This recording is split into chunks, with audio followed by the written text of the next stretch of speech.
Les aventures de Thierry présentent Chinaman, épisode 5.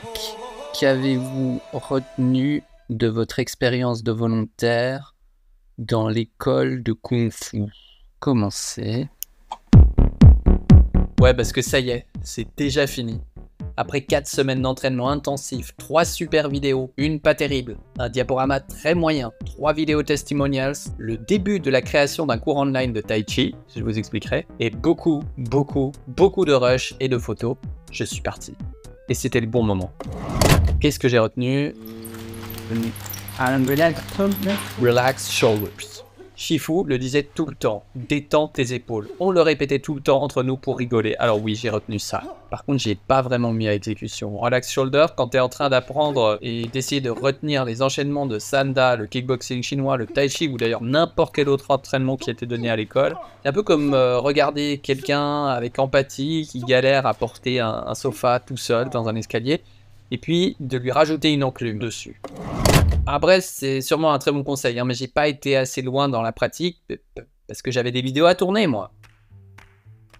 J'avais des vidéos à tourner et aucun retour sur mon travail. En dehors, parfois, bien sûr, de l'emoji pouce en l'air. À la base, j'avais compris que Billy, on va l'appeler comme ça, le gars qui m'avait convaincu de venir en Chine, de devenir élève, serait sur place. Mais en fait, non. D'ailleurs, j'avais compris que je devais communiquer avec lui pour mes vidéos. Mais en fait, non. Il répondait pas, ou presque. En fait, Billy, c'est un marchand de tapis. Un très bon vendeur, mais après, il n'y a plus personne. Et surtout, malgré que j'envoyais des vidéos, rien n'était publié. Alors j'ai lâché l'affaire et j'ai commencé à montrer à Shifu, qui m'envoyait des pouces par WeChat. Toujours en ne publiant rien. Donc c'était bien, mais en fait non. Jusqu'au jour où il a fait un montage de certains de mes rushs mélangés aux siens. Le tout sur une musique corporate. Genre celle-là. Comment vous dire, on filme des arts martiaux, pas des gens qui travaillent dans des bureaux. En gros, c'était vraiment dégueulasse et j'ai même pas envie d'en parler. Faudrait que je parle du voyage en taxi. Ça, je l'ai retenu. Kostya et moi, on rentrait en train de notre 3e excursion hebdomadaire du dimanche. La nuit était tombée et comme les autres fois, on allait rentrer en taxi. Comme les autres fois, j'avais montré la photo du panneau de Lian Qinshan, qui était l'attraction touristique à côté de l'école, et comme les autres fois, le chauffeur s'était mis en route après l'avoir vu. Sauf qu'après 2 minutes, il s'était arrêté et avait contacté son pote pour demander des infos sur la destination. Et ensuite, toutes les routes qu'on prenait ne ressemblaient en rien au trajet des autres fois. Kostya était confiant, c'était la nuit, on ne reconnaissait rien, mais c'était sûrement la bonne direction. Et même quand je lui montrais que le GPS du taxi indiquait qu'on arrivait dans beaucoup trop longtemps, Kostya restait souriant, et expliquait qu'il y avait sans doute un embouteillage et que le taxi l'évitait. Mais le compteur augmentait et moi je n'arrivais pas à lâcher prise. Être droppé au milieu de nulle part, au milieu de la nuit, d'accord, mais avoir la responsabilité d'un gamin de 15 ans en plus, ça non. Alors via l'appli de traduction, j'ai encore essayé de communiquer avec le chauffeur, sans succès. À ce moment-là, Lily, la femme de Shifu, m'a contacté par WeChat. Lily, c'est elle qui gère les aspects pratiques de l'école. Elle est très réactive et dès que quelque chose ne va pas, elle réagit. Et là, elle était furieuse parce que le papier collant, ça j'en parlerai sûrement pas, mais c'est génial. Rien à voir avec le taxi, mais en Chine, on pourrait dire que le slogan, ce n'est pas safety first, mais safety second. Il y a vraiment des aberrations et les trucs marchent parfois ou un peu. Mais rien n'est cher. Donc à l'école, on a une lampe fixée avec beaucoup de papier collant dans la douche. Et comme il faisait froid, hein, Lily et Shifu nous ont aussi rajouté un radiateur électrique en face du pommeau. Et le fil électrique est protégé par un bol en métal qu'ils ont collé avec du papier collant. Il y a du papier collant partout. Le papier collant tient le boiler de la douche, notamment. Pas que, mais aussi. On en a plusieurs pour bloquer le mouvement des interrupteurs sur lesquels on n'est pas censé appuyer. Et puis bien sûr, Lily a inscrit des petits mots partout en nous indiquant les marches à suivre. Les fixes avec du papier collant. Mais la meilleure de toutes les inventions, c'est l'ajout de ce robinet électrique qui donne de très grosses décharges qu'elle a ajouté pour qu'on ait de l'eau chaude pour la vaisselle. Bref, il y avait un nouveau petit mot qui demandait d'arrêter de débrancher ce robinet. Et il était fixé avec du papier collant.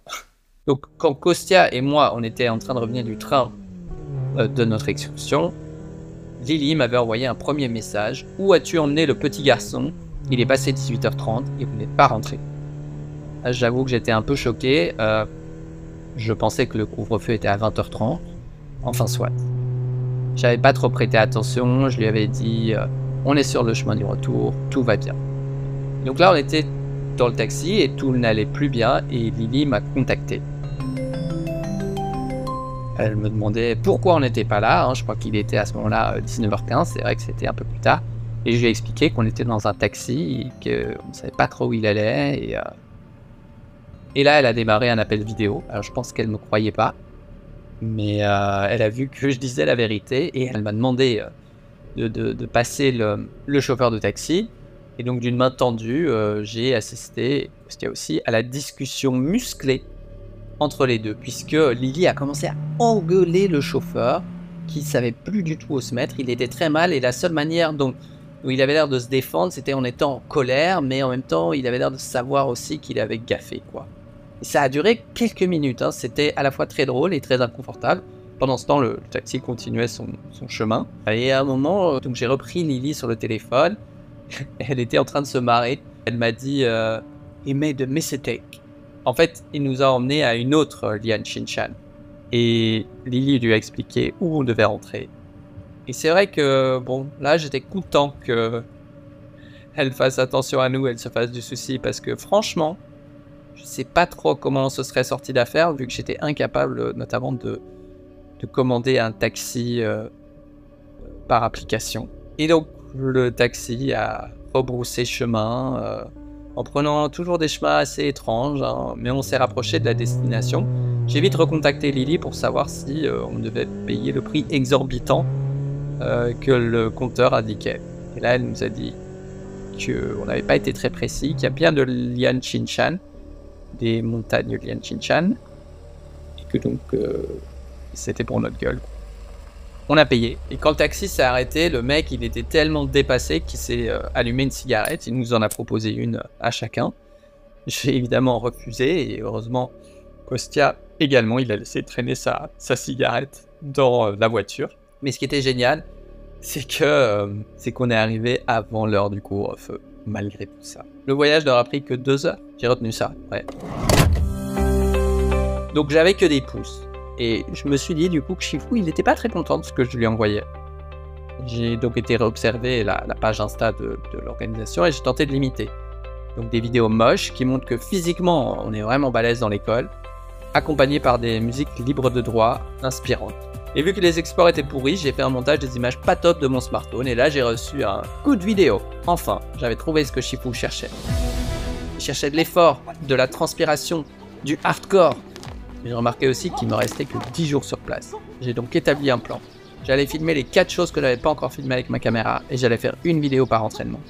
Ça allait beaucoup diminuer mon implication dans le cours, et j'avais peur de perdre ma place dans le groupe. Une place d'ailleurs qui n'était pas encore tout à fait acquise. Quand j'ai envoyé la vidéo de Qigong, ça a eu l'effet contraire. Les gens ont compris que je pouvais vraiment les sublimer s'ils me laissaient filmer.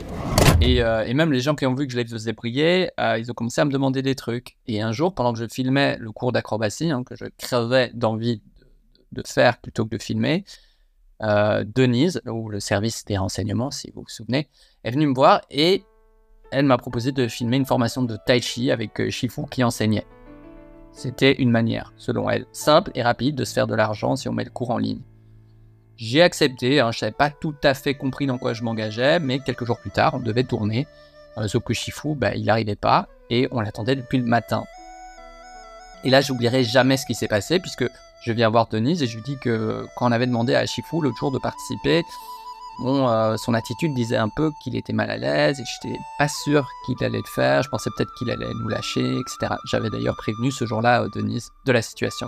Et là, Denise me dit ce truc. Mais oui, je sais, et c'est pour ça qu'on doit le forcer. Et pour finir, Shifu est venu. Et ça a été la plus grande leçon de ce voyage, car vous avez atteint le nombre de caractères limite, merci de reformuler votre réponse.